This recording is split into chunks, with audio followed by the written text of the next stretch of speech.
السلام علیکم ورحمۃ اللہ وبرکاتہ۔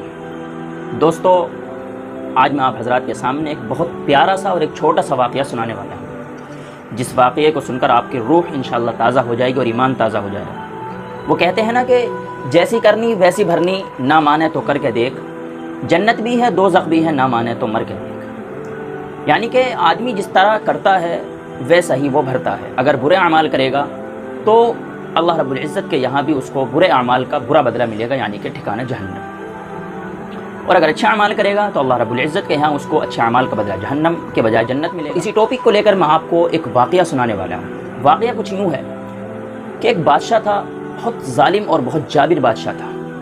اپنی رعایا پر بہت زیادہ ظلم اور جبر کیا کرتا تھا اور ان کو تشدد کا نشانہ بناتا تھا۔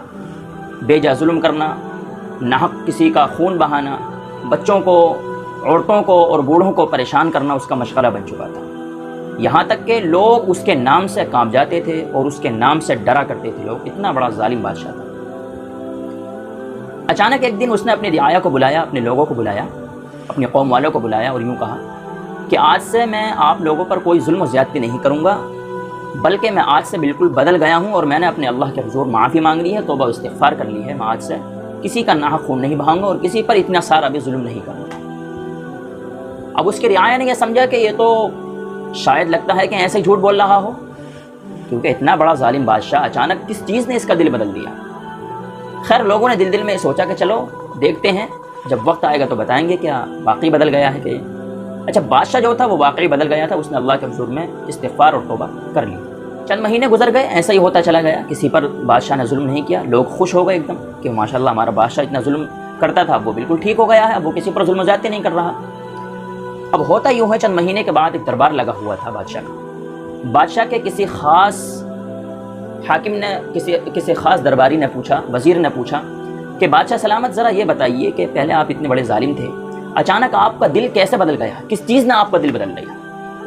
تو بادشاہ نے یوں کہا کہ ایک مرتبہ ایسا ہوا، میں جنگل میں ٹہلنے کے لیے گیا تھا، میں نے دیکھا کہ ایک لومڑی ہے اور اس کے پیچھے کتا بھاگ رہا ہے۔ اب وہ لومڑی اپنی جان بچانے کے لیے بھاگ رہی ہے، لیکن لومڑی جو ہے پکڑی جاتی ہے، اور وہ پکڑی جہاں جاتی ہے وہ اس کا گھر ہوتا ہے، یعنی کہ لومڑی اپنے گھر میں داخل ہونے ہی والی تھی کہ کتا اس کو پکڑ لیتا ہے اور اس کو چیر پھاڑ کر کے ڈال دیتا ہے۔ اب میں سب یہ منظر دیکھ رہا تھا، میں یہ منظر دیکھ کر اپنی بستی میں آیا۔ جب میں بستی میں آیا تو میں نے دیکھا کہ وہی کتا جس نے لومڑی کو کچھ دیر پہلے چیر پھاڑ کیا تھا، وہی کتا بستی میں آیا ہوا ہے، اور ایک آدمی نے اس کے بہت زور سے لاٹھی ماری اس کتے کے، اس لاٹھی کی وجہ سے وہ کتا مر گیا۔ اب دیکھیے، آپ جب ظلم کرتے ہیں نا تو یہ مت سوچے کہ ہمیں کوئی پکڑنے والا نہیں ہے، بلکہ آپ سے اوپر بھی ہے کوئی نہ کوئی پکڑنے والا، آپ پر حکمرانی کرنے والا۔ یقین جانیں، ہر ایک چھوٹے انسان کے اوپر ایک بڑا انسان موجود ہوتا ہے، اور ایسا ہی ہوتا ہے، جو چھوٹا انسان ہے اس کے اوپر بڑا ہوگا، پھر اس کو بڑا، پھر اس کا بڑا، پھر سب سے بڑا اللہ حکم الحاکمین جو ہے۔ تو ایسا ہی ہوا، اس آدمی نے اس کتے کو مار ڈالا۔ بس ایک دم فوراً سے ہی ایک گھوڑا وہاں سے آ رہا تھا، اس گھوڑے نے اچانک دولتی ماری، یعنی کہ لات ماری اس آدمی کے، وہ آدمی بھی دنیا سے چل بسر ہو گیا۔ اب آگے چل کر وہ گھوڑا چلتا گیا، گھوڑا بھی آگے ایک گڑھے میں گر گیا اور وہ بھی فوراً مر گیا۔ تو کتے نے لومڑی کو مارا، پھر اس کتے کو اس آدمی نے مارا، پھر اس آدمی کو اس گدھے نے، اس گھوڑے نے مارا، اور پھر وہ گھوڑا بھی مر گیا گڑھے میں گر کر، گڈھے میں گر کر۔ تو میرے بھائیو بزرگو دوستو، کہنے کا مقصد یہ ہے کہ ہر ایک انسان کے اوپر، ہر جاندار کے اوپر ایک بڑا جاندار موجود ہوتا ہے، یعنی کہ ہر چھوٹی چیز کے اوپر ایک بڑی چیز موجود ہوتی ہے۔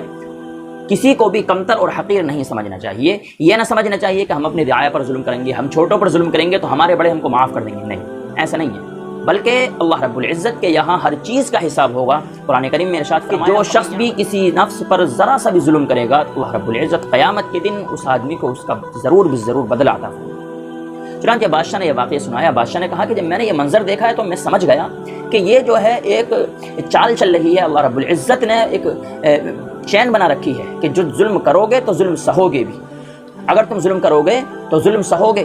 میں جو ظلم کر رہا ہوں تو میں بھی ایک نہ ایک دن اس ظلم کو سہوں گا، لہٰذا میں نے ان تمام چیزوں کو دیکھا اور فوراً اللہ رب العزت کے حضور میں توبہ اور استغفار کی، اور میرا دل بالکل بدل گیا، میں پاک صاف ہو گیا، اللہ رب العزت نے مجھے معاف فرمایا۔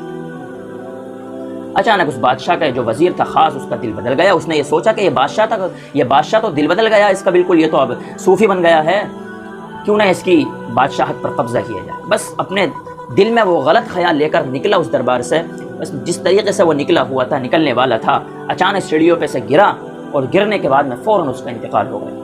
اب آپ خود سوچئے کہ جب آپ کسی پر ظلم و زیادتی کرنے کی سوچتے ہیں، کسی کا ناحق خون بہانے کی سوچتے ہیں، یا کسی پر ناحق ظلم کرنے کی سوچتے ہیں، تو یہ نہ سوچیں کہ آپ کو کوئی پکڑنے والا نہیں ہے. نہیں، بلکہ آپ کے اوپر بھی ہے کوئی پکڑنے والا، اور وہ پکڑنے والا ہے احکم الحاکمین. جب اس کی پکڑ آتی ہے تو اس کی لاٹھی میں آواز نہیں ہوتی ہے، بغیر آواز کے وہ لاٹھی مارتا ہے، اور اتنی خطرناک اس لاٹھی کی مار ہوتی ہے کہ اللہ رب العزت اس لاٹھی کی مار کو جانتا ہے. تو میرے پیارے ناظرین، اس واقعے سے ہمیں یہ سبق ملتا ہے کہ ہم جیسا کریں گے ویسا ہی بھریں گے. اگر ہم ظلم کریں گے تو ہمارے ظلم کا بدلہ اللہ رب العزت ظلم کی شکل میں دے گا، یعنی کہ جہنم کی شکل میں دے گا. اور اگر ہم جنت والے اعمال کریں گے، اچھے اعمال کریں گے، لوگوں کے ساتھ خیر کا معاملہ کریں گے، بھلائی کا معاملہ کریں گے، چھوٹوں پر شفقت کریں گے، بڑوں کی عزت اور تکریم اور ان کا ادب و احترام کریں گے، تو اللہ رب العزت ہمارے ساتھ بھی اچھا معاملہ کرے گا اور ہم کو جنت میں داخل فرمائے گا. تو آج کے لیے بس اتنا ہی، ملتے ہیں کسی نئے ٹاپک کے ساتھ. اللہ حافظ. السلام علیکم ورحمۃ اللہ وبرکاتہ.